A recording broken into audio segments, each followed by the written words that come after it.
કંઈ નથી. પણ હવે એવું સમય બદલાણો છે, લોકોની વિચાર શક્તિ બદલાણી છે.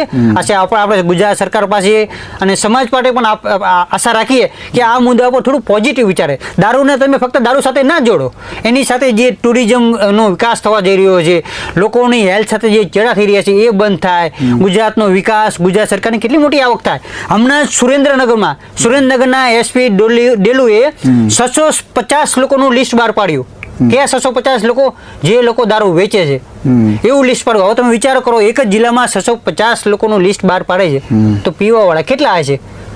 એક જ જગ્યાએ 400-500 લોકોને તમે ગણતરી માણો ને તો એ જિલ્લામાંથી 3 લાખ લોકો તો કદાચ પીવાવાળા નીકળશે. તો મારે એ સુરેન્દ્રનગર જે એસપી ડેલુ સાહેબે જે આટલું બધું લિસ્ટ બહાર પડ્યું તો એમને સૌથી પહેલાં આઈજી પાસે જવું જોઈએ. ત્યારે રેન્જ આઈજી રાજકોટના હતા અશોક યાદવ, અત્યારે નિલીપ રાય આવ્યા છે.